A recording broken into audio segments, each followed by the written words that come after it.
अस्सलाम वालेकुम students, hope so you all will be fine. इस वीडियो में मैं आपको बताऊंगा कि आपने एमडी कैट 2025 में फिजिक्स के पेपर को कैसे टैकल करना है। फिजिक्स के पेपर का जो सिलेबस है उसका एनालिसिस करूंगा। आपका पेपर अगर नेशनल लेवल पे होता है तो सिलेबस में क्या चेंजिंग्स आएंगी, प्रोविंशियल लेवल पे होता है तो आपने क्या करना है, कौन कौन सी ट्रिक्स को फॉलो करना है, 54/54 मार्क्स फिजिक्स के अंदर लेना पॉसिबल है या नहीं, अगर पॉसिबल है तो कौन कौन सी गाइडलाइंस को फॉलो करना है। इस तरह करके मैंने कंप्लीट रिसर्च वीडियो बनाई है जिसके अंदर मैंने हर डायमेंशन की गाइडलाइंस आपको कवर करके दी हैं। और ये जो वीडियो की गाइडलाइंस हैं ये कोई ऐसे नहीं मैं बना रहा, इसके ऊपर मैंने एक बाकायदा रिसर्च की है, अपने जूनियर सीनियर से पूछा है जिन स्टूडेंट्स ने एमडी कैट में टॉप किया था उन्होंने फिजिक्स को कैसे टैकल किया, जिनके 54 मार्क्स थे उन्होंने फिजिक्स को कैसे टैकल किया। मैंने खुद एमडी कैट 3 बार दिया है, 2020 में दिया था, फिर 2021 में दिया था, फिर 2022 में जो मेरी फाइनल अटैम्प्ट थी। 2020 में मैंने नेशनल दिया था और प्रोविंशियल दिया था, 2021 में मैंने नेशनल दिया था और ऑनलाइन दिया था, और 2022 में मैंने प्रोविंशियल दिया था और फिजिकल दिया था। यानी मेरा ऑनलाइन फिजिकल और नेशनल और प्रोविंशियल दोनों का एक्सपीरियंस है। तो एक डिटेल्ड वीडियो की आपने वीडियो कंप्लीट देखनी है। अच्छा, सबसे पहले फिजिक्स के सिलेबस की बात करते हैं। फिजिक्स का जो सिलेबस है ना, इसके अंदर टोटल 13 चैप्टर्स हैं। इन 13 चैप्टर्स के अंदर जो मेन डिफिकल्टी लेवल होता है ना स्टूडेंट्स को, जहां से एमसीक्यूज टफ आते हैं, मैंने जितने भी पास पेपर्स का एनालिसिस किया है, जितने भी देखे हैं, जितने भी आपके हार्ड टाइप एमसीक्यूज आते हैं ना इस सिलेबस में से, उसके अंदर ये चैप्टर्स इन्वॉल्व हैं। फोर्स एंड मोशन, इसमें आपको पता है ग्राफ्स टाइप एमसीक्यूज होते हैं और बहुत टेक्निकल एमसीक्यूज होते हैं। यहाँ से आपके हार्ड एमसीक्यूज आते हैं जिनके अंदर आपके एमसीक्यूज गलत हो सकते हैं। उसके बाद वेव्स वाला चैप्टर हो गया, लेंथी चैप्टर है। इलेक्ट्रोस्टैटिक्स सेकंड ईयर का है, current electricity, electromagnetism, electromagnetic induction. ये जो 6 चैप्टर्स है ना, ये चैप्टर्स आपने हर स्पेक्ट से कवर करने हैं। इनकी आगे मैं आपको गाइडलाइंस देता हूँ, आपने इनको कैसे कवर करना है। बाकी ये जो फर्स्ट ईयर के रेस्ट ऑफ द चैप्टर्स है ना, ये वाले work and energy, circular motion, thermodynamics, electronics के अंदर एक ही टॉपिक है rectification, dawn of modern physics, atomic spectra, nuclear physics. इनके अंदर आपके इजी और मीडियम टाइप एमसीक्यूज बनते हैं। लेकिन ये जो चैप्टर्स हैं इनके अंदर आपके इजी भी बनते हैं, मीडियम भी बनते हैं, लेकिन हार्ड टाइप एमसीक्यूज की इनके अंदर ज्यादा होती है। मतलब इन चैप्टर्स में से आपके टफ एमसीक्यूज बन सकते हैं जो आप गलत करते हैं, यानी मेरिट सिक्योरिंग एमसीक्यूज होते हैं। अगर तो आपका पेपर नेशनल लेवल पे होता है या प्रोविंशियल लेवल पे होता है, सिलेबस के अंदर मेरे ख्याल में कोई चेंजिंग नहीं आएगी, क्योंकि आपका ये जो सिलेबस डिजाइन किया गया है ये 2020 में डिजाइन किया गया। 2019 में जो था सिलेबस वो और था, फिर 2020 में उन्होंने डिजाइन किया, 2020 में उन्होंने नेशनल के अकॉर्डिंग तैयार किया था, फिर 2021 में भी यही रहा, नेशनल हुआ, फिर 2022 में भी यही रहा, इवन जब प्रोविंशियल हुआ। अब 2023-24 में भी यही रहा प्रोविंशियल पे, अब 2025 में भी मेरे ख्याल में यही सिलेबस रहेगा, क्योंकि ये 2020 में ही डिजाइन हुआ था नेशनल एमडीकैट के according. So I think so इसके अंदर चेंजिंग नहीं आएगी। अगर कोई चेंजिंग आई भी सही तो बहुत कम आएगी, मतलब एक आध चैप्टर की चेंजिंग आएगी, थोड़े बहुत टॉपिक्स की चेंजिंग आएगी। तो आप लोग अभी से अपने इस सिलेबस को प्रिपेयर करें और ये चीज छोड़ दें कि सिलेबस चेंज होगा, हम इसको पढ़ें या ना पढ़ें। आप जो चीज पढ़ रहे हो उसी को अच्छे से पढ़ें। इंशाल्लाह ताला सिलेबस में कोई चेंजिंग नहीं होगी, अगर होगी भी तो बहुत कम होगी। इसके बाद फिजिक्स के पेपर, अगर इसके मैं स्ट्रक्चर की बात करता हूं, नेशनल एमडीकैट में फिजिक्स कैसी होती है और प्रोविंशियल में कैसे होती है। मैंने 2020 और 2021 में नेशनल दिया था, और 2021 में तो मेरा नेशनल एंड पे हुआ था, यानी लास्ट पेपर्स में मैंने दिया था। मतलब डेली एक पेपर, 2 पेपर होते थे ना हर स्टूडेंट के, ऑनलाइन वाले आपको पता होंगे कैसे होते होंगे। तो अब उसमें क्या हुआ था, नेशनल एमडीकैट के अंदर उन्होंने सारे न्यूमेरिकल एमसीक्यूज नहीं दिए हुए थे। नेशनल एमडीकैट के अंदर जो थ्योरेटिकल एमसीक्यूज थे ना, उनकी प्रोपोर्शन, मतलब उनका पोर्शन ज्यादा था, उनके थ्योरेटिकल एमसीक्यूज कम होते। अगर तो आपका पेपर नेशनल लेवल पे होता तो आपने अपने माइंड में एक बात याद रखनी है कि आपने थ्योरेटिकल एमसीक्यूज को कभी भी नहीं छोड़ना, क्योंकि नेशनल एमडीकैट के अंदर 60 पेपर होता है। अब ये 60 पेपर वाली क्या स्कीम है, ये 2021 वाला जो पेपर पैटर्न आप उसको सर्च करें, आपको आइडिया होगा। एक दिन में 2 पेपर होंगे और 30 दिन पेपर चलते रहेंगे।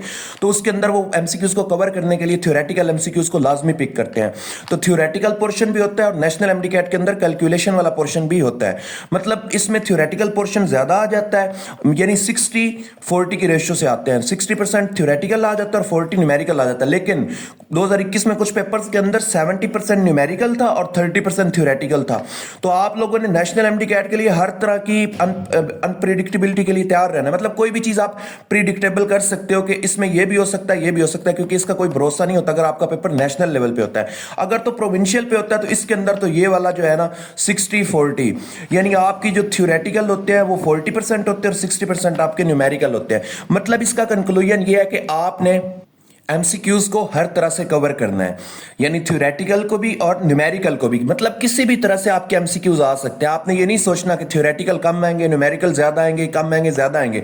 हाँ, कुछ पेपर्स में डिफरेंस होता है, कुछ में नहीं होता। प्रोविंशियल में तो आपके न्यूमेरिकल लाने हैं और साथ 40% थ्योरेटिकल लाने हैं, लेकिन नेशनल के अंदर कुछ भी हो सकता है, क्योंकि 2021 वाले जो स्टूडेंट है आप उनसे पूछे, उन्हें पता है कि किस तरह ये पेपर उन्होंने इस पेपर में गंद किया था, क्योंकि कोई समझ नहीं आती थी पेपर के एमसीक्यूज कैसे बन रहे हैं, स्ट्रक्चर क्या है, क्या नहीं है। तो आप लोगों ने हर तरह की चीज के लिए तैयार रहना है, कुछ भी हो सकता है। मतलब आपका ये है कि आपने जितना फोकस न्यूमेरिकल पे करना है उतना थ्योरेटिकल पे भी करना है, मतलब टॉपिक्स के अंदर जो जो डिटेल्स दी हुई आपने उनको कवर करना है। ये फिजिक्स के पेपर का स्ट्रक्चर था जो मैंने आपको बताया है। 60-40 की रेशियो प्रोविंशियल में होगी, और उसके अलावा जो नेशनल एमडीकैट होगा उसके अंदर जो रेशियो नॉर्मल थी 2021 में पेपर में चली थी वो 60-40 थी, लेकिन कुछ स्टूडेंट्स के पेपर के अंदर ये चेंज हो गई थी। तो आप लोगों ने हर तरह की प्रिडिक्शन, मतलब कुछ भी हो सकता है, इस चीज के लिए तैयार रहना और अपने आप को इस चीज के लिए प्रिपेयर करना है मेंटली भी। उसके बाद आपका जो एमडी कैट के लिए सोर्स ऑफ स्टडी जो प्राइमरी है ना, प्राइमरी सोर्स ऑफ स्टडी ये तो आपकी अपनी टेक्स्ट बुक है। सबसे जो बेस्ट सोर्स ऑफ स्टडी है ना, आपने रीडिंग कहां से करनी है, वो आपके अपने बोर्ड की टेक्स्ट बुक है। आप अपने बोर्ड की टेक्स्ट बुक को कवर करें, साथ जो आपको एकेडमी आपके जो टीचर लेक्चर कवर करवाएंगे आपने उन लेक्चर के नोट्स को कवर करना है, ठीक है। उसमें लेक्चर के अंदर वो हर टॉपिक की ना कुछ आगे एमसीक्यूज को भी सॉल्व करेंगे, आपने उन एमसीक्यूज को भी अपने नोट्स के अंदर लिख लेना है, क्योंकि वो एक एक एमसीक्यू एक एक पूरे टॉपिक को बताता है। तो आपके अपने बोर्ड की टेक्स्ट बुक, अपने टीचर के लेक्चर आप यूट्यूब से ले रहे हैं, ऑनलाइन ले रहे हैं, फिजिकल एकेडमी में वो लेक्चर्स, और साथ जो एमसीक्यूज वहां पर वो कवर करवाते हैं, मतलब हर बोर्ड के ऊपर जो समझाते हैं आपने उन एमसीक्यूज को भी नोट कर लेना है। इस तरह करके आपका प्राइमरी सोर्स है, ये प्रोविंशियल के लिए है। अगर आपका नेशनल पे होता है तो नेशनल में ना 2021 में जो एमसीक्यूज आए थे वो आपकी फेडरल टेक्स्ट बुक से भी कुछ आए थे। तो आपने फेडरल की जो फिजिक्स की टेक्स्ट बुक है ना उसको एक बार रीडिंग कर लेनी है, थोड़ा बहुत डिफरेंस होता है। एक टॉपिक है ना, for example alternating current generator वाला है, उसके अंदर जो थ्योरी है ना उसमें को 3-4 लाइनें एक्स्ट्रा लिखी होंगी फेडरल में, बाकी सारा कुछ सेम होता है बाकी बोर्ड्स की बुक्स के साथ। तो आप फेडरल की बुक ले लें। अगर आप नहीं भी लेते तो कोई मसला नहीं है, आपके 2-3 एमसीक्यूज का ही ज्यादा से ज्यादा इशू बनेगा। बट अकल का तकाजा यही है कि आप अपने टेक्स्ट बुक के साथ फेडरल की टेक्स्ट बुक को रीड करें, ये सबसे बेस्ट है। और सबसे, अगर कोई स्टूडेंट टॉप करना चाहता है, यानी 50/54 मार्क्स के लिए आपको ये करना पड़ेगा। उसके बाद फिजिक्स के पेपर का डिफिकल्टी लेवल क्या होता है, आपको पता है पीएमडीसी ने अपने सिलेबस के अंदर एक चीज मेंशन की हुई है कि 20% आपके एमसीक्यूज इजी होंगे, 80% मीडियम होंगे और 20% हार्ड होंगे। आप 54 एमसीक्यूज का 20% निकालें तो यानी 11 एमसीक्यूज आपके इजी होंगे जो बिल्कुल आप पहली अटेम्प्ट में ही कर लेंगे, यानी the distance between the 2 points is called. इस तरह के सिंपल एमसीक्यूज होंगे और इसी तरह के ही आते हैं, यानी जो 11 एमसीक्यूज होंगे। 32 होंगे मीडियम टाइप, जिनके अंदर आपको थोड़ी बहुत कैलकुलेशन करनी पड़ेगी या सोचना पड़ेगा, मतलब आप थोड़े बहुत अपने कंसेप्ट्स को रिकॉल करेंगे, ये आपके मीडियम टाइप हो जाएंगे। यानी ये जो 43 एमसीक्यूज है ना, ये आप इजीली कवर कर लेंगे। आपका जो मसला बनता है ना, कहां पर बनता है, वो आपके 20% हार्ड एमसीक्यूज के लिए बनता है। जितनी भी स्टूडेंट्स प्रिपरेशन करते हैं ना, यानी ये मेरिट सिक्योरिंग एमसीक्यूज होते हैं। 43 तो हर स्टूडेंट क्लियर कर ही लेता है। ये जो 11 एमसीक्यूज है ना, ये जो स्टूडेंट क्लियर करेगा वही मेरिट सिक्योर करेगा, क्योंकि ये हार्ड एमसीक्यूज होते हैं और यही एमसीक्यूज आपको बाकी बच्चों से डिफरेंशिएट करेंगे। यही जो जिनका मेरिट बनता है ना, फॉर एग्जांपल पंजाब के अंदर जो 3300 बच्चे हैं वो अपने यही 11 एमसीक्यूज को ही ठीक करेंगे, उनका मेरिट बनेगा। तो आपने इसके ऊपर एफर्ट करनी है। ये 11 एमसीक्यूज, इसका क्या, इन 20% एमसीक्यूज जो 11 एमसीक्यूज होंगे इनको आपने कैसे टैकल करना है। सबसे पहले तो पहला तरीका ये कि आपने किसी भी चैप्टर को जब कवर करना है ना, तो आपने उस चैप्टर के जितने भी फार्मूलाज है ना उनको एक जगह कलेक्ट कर लेना है। फॉर एग्जाम्पल थर्मोडायनेमिक्स वाला चैप्टर है, उसके अंदर जितने भी एमसीक्यूज हैं, यानी हीट कैपेसिटी, स्पेसिफिक हीट, जो भी एमसीक्यू, जो भी उसके अंदर फार्मूलाज हैं, वो सारे आपने एक ही पेज पे लिखना। मैंने कैसे किया था, मैं आपको ये अपने नोट्स दिखाता हूँ, पुराने हो चुके हैं, 2022 के ही हैं। अब ये जिस तरह सेंट्रीपिटल फोर्स के ना जितने भी फार्मूलाज हैं, इनकी जो पॉसिबल कैलकुलेशंस बनती हैं, ये जो सेंट्रीपिटल एक्सेलरेशन है, सेंट्रीपिटल फोर्स है, कहाँ कहाँ पर इसका ये फार्मूला बन सकता है, ये बन सकता है, ये बन सकता है, ये बन सकता है। काइनेटिक एनर्जी का इसके साथ क्या लिंक है, उसके बाद मोमेंटम का इसके साथ क्या लिंक बनता है, मोमेंटम का एक सेंट्रीपिटल एक्सेलरेशन के साथ क्या लिंक है, मोमेंटम का सेंट्रीपिटल फोर्स के साथ क्या लिंक है, काइनेटिक एनर्जी का एक्सेलरेशन और सेंट्रीपिटल फोर्स के साथ क्या लिंक है। इसके जितने भी एमसीक्यूज बनते हैं ना, आपने एक जगह लिखने हैं। लिखने के बाद आपने पॉसिबल कैलकुलेशन करनी है कि ये वाला एमसीक्यू यहां से बन सकता है, एक्सेलरेशन का यहां पर लिंक बन सकता है, उसके बाद सेंट्रीपिटल फोर्स का यहां पर लिंक बन सकता है। हर तरह से आपने सॉल्व करना है। आपके जो 11 एमसीक्यूज होंगे ना, हार्ड एमसीक्यूज आपके ये कवर हो जाएंगे जब आप फार्मूलाज को कलेक्ट करेंगे और हर तरह से किसी भी फार्मूला को कलेक्ट करने के बाद सोचेंगे कि एमसीक्यू बनेगा। जिस तरह आपको मैंने ये दिखाया है ना सेंट्रीपिटल फोर्स के, अब आप ये देख लें सेंट्रीपिटल वर्टिकल सर्कल के अंदर जितने भी इसके फार्मूलाज लग रहे हैं ये सारे आपने कवर करने, आपका इंशाल्लाह ताला ये वाला फार्मूलाज का मसला क्लियर हो जाएगा और आपके 20% एमसीक्यूज भी क्लियर हो जाएंगे।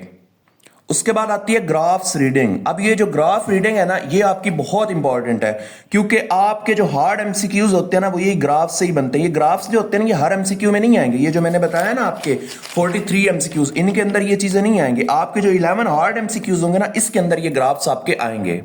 तो आपने ग्राफ्स की बेसिक रीडिंग करनी है, मतलब आपने आपके टीचर ने आपको बताया होगा, अदरवाइज फिजिक्स इन सेकंड के यूट्यूब पे जो फ्री लेक्चर्स पढ़े हैं ना उसमें सारे आपके कवर हो जाते हैं। ग्राफ्स आप वो ले सकते हैं, ग्राफ रीडिंग आप करें। ये जिस तरह आप ये स्पेसिफिक हीट, रेजिस्टिविटी के साथ क्या लिंक है, फ्रीक्वेंसी का क्या लिंक है, ये सारा एक टॉपिक के अंदर जितने भी पॉसिबल ग्राफ बनते हैं ना, अब ये फ्रीक्वेंसी का इसके साथ क्या लिंक है, ये आपने एक टॉपिक के अंदर हर पॉसिबल ग्राफ को ड्रा करना है। पहले आपने ग्राफ का बेसिक कंसेप्ट लेना है कि ड्रा कैसे करते हैं।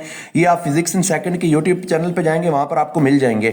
उसके बाद आपने फिर देखना है कि रेजिस्टिविटी का क्या लिंक है फ्रीक्वेंसी के साथ, कब ये इस तरह होती है, कब ये होती है, कब ये होती है, सारे आपने पॉसिबल फैक्टर्स देखने हैं, तब जाकर आपके 20% एमसीक्यूज कवर होंगे। उसके बाद आपने एक एमसीक्यू के लिए ना एक फार्मूला की डिफरेंट डायमेंशंस को सोचना है। फॉर एग्जांपल कोई भी फार्मूला, अब यहां पर जिस तरह मैंने बताया है ना, ये सेंट्रीपिटल फोर्स और सेंट्रीपिटल एक्सेलरेशन के बारे में तो हमें पता है, एक एवरेज स्टूडेंट को तो पता है ना, ये सेंट्रीपिटल फोर्स इसके साथ लिंक कर रही है, ये एक्सेलरेशन इसके साथ लिंक कर रहा है। आप इसकी डायमेंशन को सोचो कि इसका एंगुलर फ्रीक्वेंसी के साथ लिंक बन रहा है, फिर इसका फ्रीक्वेंसी के साथ बन रहा है लिंक, फिर उसके बाद इसका टाइम पीरियड के साथ लिंक बन रहा है। अब आपने इस डायमेंशन को जब सोचा है ना, तो आप देख सकते हैं कि एक ही फार्मूला से एक ही एमसीक्यू के लिए कितनी डायमेंशन निकल रही है। ये जो सारी मैंने ऑलरेडी एक्सप्लेन की हैं। तो इस तरह करके आपकी ना तकरीबन हर, जब आप एक चीज को पॉसिबल डायमेंशन से सोचेंगे ना, आपका इंशाल्लाह ताला ये कवर हो जाएगा। इसके बाद नेक्स्ट पॉइंट को देखते हैं कि आपने ये जो मैंने पहले बताया कि स्टूडेंट क्या करते हैं, उनको बताया जाता है कि आपने फिजिक्स की प्रैक्टिस करनी है। उनके माइंड में होता है कि फिजिक्स की प्रैक्टिस के लिए उन्होंने न्यूमेरिकल एमसीक्यूज क्लियर कर लिया तो उनकी प्रैक्टिस हो गई है। कभी भी आपकी इस तरह प्रैक्टिस नहीं होगी। आपकी प्रैक्टिस तब होगी जब आप थ्योरेटिकल एमसीक्यूज भी कवर करेंगे। यानी न्यूमेरिकल को तो करना ही करना है, साथ आपने थ्योरेटिकल एमसीक्यूज को भी कवर करना है। आपने अपनी टेक्स्ट बुक की रीडिंग लाजमी करनी है। अगर नेशनल लेवल पे होता है तो आपने फेडरल को भी रीड करना है, अगर आपने 54/54 मार्क्स लेने हैं तो। अगर आप कर सकते हैं तो करें, अदरवाइज आपके 1-2 एमसीक्यूज लाजमी फेडरल से, ये 3-4 भी हो सकते हैं एमसीक्यूज आते, तो आपने फेडरल को रीड करना है और साथ अपने जो टेक्स्ट बुक है उसको रीड करना है। इसके बाद आपके प्रैक्टिस एमसीक्यूज के सोर्सेज क्या हैं? सबसे जो मेन सोर्स है ना आपके प्रैक्टिस एमसीक्यूज का, वो है आपके पास्ट पेपर्स। अब आपने पास्ट पेपर्स के लिए भी डायमेंशंस चेंज करनी है, क्योंकि आपके देखना है, आपने पंजाब के भी करने हैं, आपने फेडरल के भी करने हैं, आपने केपीके के भी पास्ट पेपर्स को कवर करना है और आपने सिंध के पास्ट पेपर्स को भी करना है। यानी यूएचएस के, शहीद जुल्फकार अली भुट्टो मेडिकल यूनिवर्सिटी के, खैबर मेडिकल यूनिवर्सिटी और डॉ यूनिवर्सिटी के, आपने सारे पास्ट पेपर्स को जब कवर करेंगे ना तो आपको पता चलेगा कि ये वाला प्रोविंस किस डायमेंशन से एमसीक्यू डाल रहा है, ये वाला फेडरल किस तरह। ये जब आप सारे प्रोविंसेस के पास्ट पेपर को कवर करेंगे तो इनडायरेक्टली आप नेशनल एमडी कैट के एमसीक्यूज की प्रैक्टिस कर लेंगे। तो सबसे पहला जो सोर्स है वो आपके पास्ट पेपर्स आप टैकल करें। आप कभी भी किसी प्रैक्टिस बुक पे ना जाएं जब तक आपके पास्ट पेपर कवर नहीं होते। उसके बाद जो अगला सोर्स है ना वो तो है आपकी प्रैक्टिस बुक्स। प्रैक्टिस बुक्स जो है ना वो आप कोई भी ले सकते हैं, लेकिन आपने ऑथेंटिक बुक्स लेनी।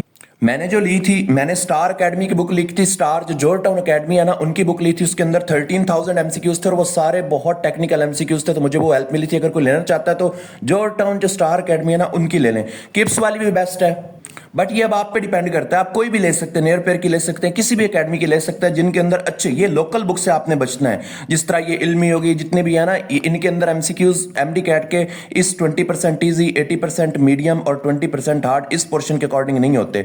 तो आपने प्रैक्टिस बुक्स की सिलेक्शन अच्छे से करनी है। उसके बाद आपने कैलकुलेटर के अलावा कैलकुलेशंस को कैसे करना है। देखें ये वाला जो है ना, ये वाली बात, इसको स्टूडेंट्स ने अपने सर पे सवार किया हुआ है और इसी वजह से इतने परेशान होते हैं ना कि जब फिजिक्स के पेपर इनके सामने नाम लिया जाए। देखें जो पेपर सेटर्स होते हैं ना उनको भी पता होता है कि स्टूडेंट के पास कैलकुलेटर नहीं है, उन्होंने कोई भी ऐसी कैलकुलेशन नहीं देनी जो एक एवरेज स्टूडेंट नहीं कर सकता। यानी इसके अंदर जितनी भी कैलकुलेशंस होती है वो आप, मैं या कोई भी स्टूडेंट कर सकता है जिसको बेसिक मैथमेटिक आती है, जमा, तकसीम, ज़रब, ये जितनी भी होती हैं। तो इसको अपने सर पे सवार ना करें। कैलकुलेशंस के लिए मैं 30 मिनट की एक वीडियो रिकॉर्ड करके हर तरह की पॉसिबल कैलकुलेशन को समझाऊंगा। इस पे मेरी बहुत जल्द एक वीडियो आएगी। आपने इस चैनल को लाजमी सब्सक्राइब करना ताकि आपको वो वीडियो मिल जाए। तो 30 मिनट की वीडियो होगी, उसके अंदर मैं हर पॉसिबल कैलकुलेशन को सॉल्व करूंगा और उसके तरीके बताऊंगा। लेकिन ये हर स्टूडेंट कर लेता है, इसको अपने सर पे ज़्यादा सवार ना किया करें। इसके मैं तरीके भी आपको बताऊंगा और शॉर्ट ट्रिक्स भी बताऊंगा।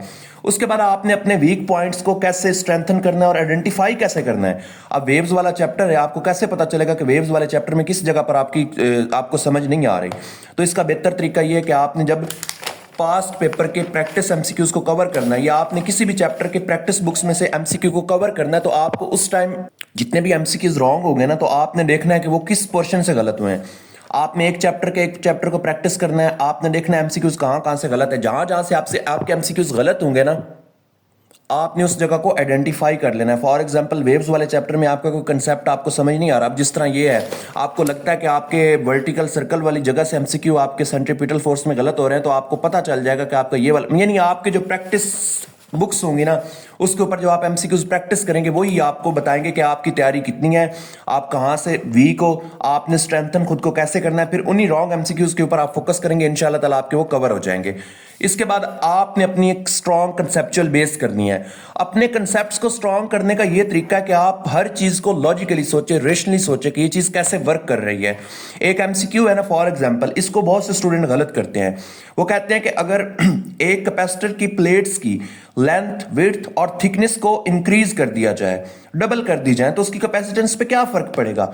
स्टूडेंट्स के माइंड में होता है कि कैपेसिटेंस किस पे डिपेंड करती है, area epsilon naught epsilon R but over D. तो ये जो है ना फार्मूला, इस पे स्टूडेंट्स सोचते हैं कि इस पे एरिया पे, मीडियम पे और डिस्टेंस ब्लेड्स के दरमियान उस पे डिपेंड करती है। लेकिन अब इस एमसीक्यू के अंदर थिकनेस का बताया गया, तो स्टूडेंट सोचेंगे कि ये तो इंडिपेंडेंट होती है ना इन चीजों पे, बाकी इसमें एरिया नहीं बताया गया, ये चीजें नहीं बताएंगी। लेकिन जब आप देखो लेंथ और विड्थ को जब आप मल्टीप्लाई करते हैं आपस में, तो आप देखते हैं कि length multiplied by width is equal to area होती है। जब आप इनको डबल करेंगे, थिकनेस तो इंडिपेंडेंट होती है, लेंथ और विड्थ को जब डबल करेंगे 2 2, तो 2 मल्टीप्लाइड बाय 2 एरिया होता है ना, 4 हो जाएगी। यानी आपकी क्या हो जाएगी, 4 टाइम्स हो जाएगी ये वाला एमसीक्यू। लेकिन यहाँ पर काफी स्टूडेंट जो होते हैं जिनकी स्ट्रॉन्ग कंसेप्चुअल बेस नहीं होती, वो रिमेन सेम कर देते हैं। तो आपने एक एमसीक्यू को हर पॉसिबल तरह से सोचना है। इंशाल्लाह ताला आपके फिजिक्स के पेपर के अंदर 54/54 मार्क्स आ जाएंगे। आप ये सारी गाइडलाइंस को फॉलो करें। बाकी इस तरह की और वीडियोस देखने के लिए आप इस चैनल को सब्सक्राइब करें और बेल आइकन को लाजमी प्रेस करें, ताकि आने वाली हर वीडियो आपको मिलेगी। और नेक्स्ट वीडियो आपको मिलेगी इंशाल्लाह ताला कैलकुलेशंस पे। और इसके अलावा बाकी फिजिक्स के लिए बाकी इंग्लिश का सेशन हम स्टार्ट करेंगे आपका फ्री ऑफ कॉस्ट, वो भी आपको मिलेगा। उसके बाद और लॉजिकल रीजनिंग का भी फ्री ऑफ कॉस्ट सेशन इस चैनल पे आपको मिलेगा। आप इस चैनल को लाजमी सब्सक्राइब करें।